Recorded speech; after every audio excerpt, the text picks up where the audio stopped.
Next देखिए, ये CBSE के न्यूमेरिकल हैं। 2 वायर्स ऑफ इक्वल लेंथ, एक कॉपर की है और दूसरी मैग्नेट की है, दोनों का रजिस्टेंस सेम है। पूछ रहा है कौन सी वायर थिकर होगी।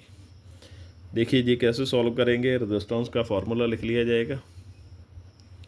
जिसका एरिया ज़्यादा होगा वही वायर थिकर होगी, इसलिए एरिया की वैल्यू फाइंड कर ली।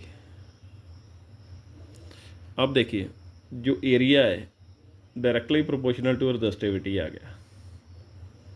जिसकी रजिस्टिविटी ज़्यादा होगी वही वायर थिकर होगी, उसी का एरिया ज़्यादा होगा। रजिस्टिविटी किसकी ज़्यादा होती है, मैग्नेट की ज़्यादा होती है, इसलिए इसका एरिया भी ज़्यादा होगा और मैग्नेट जो है वो थिकर होगी as compare to copper wire.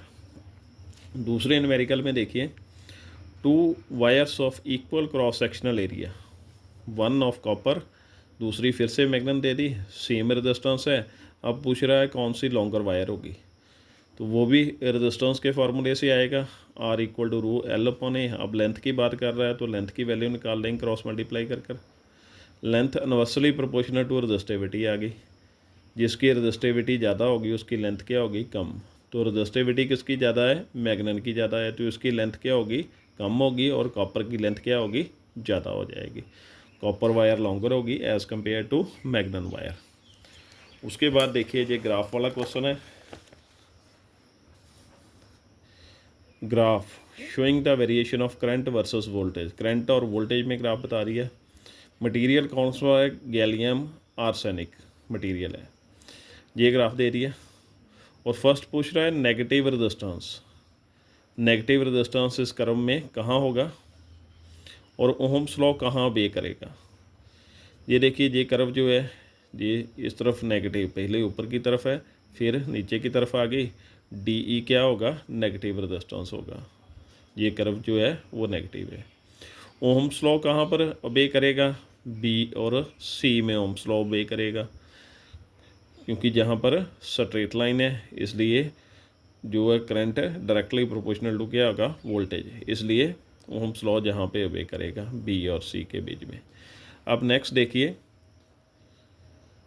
4 Om insulator resistance wire है, बेंट कर दिया मिडल के बीच में से, कितने एंगल पर, 180 डिग्री एंगल पर। Both helps are twisted with each other, दोनों वायर्स क्या हो गए, ट्विस्ट हो गए। What will be the new resistance find करना है। पहले रेजिस्टेंस का फार्मूला लिख लेंगे, R equal to rho L upon A. Resistance की वैल्यू क्या है, 4 है, इसलिए 4 लिख दी।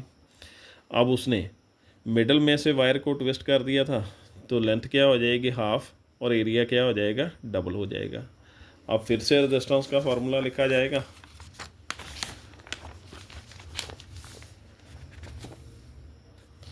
डैश वाला, R dash equal to rho L dash upon A dash.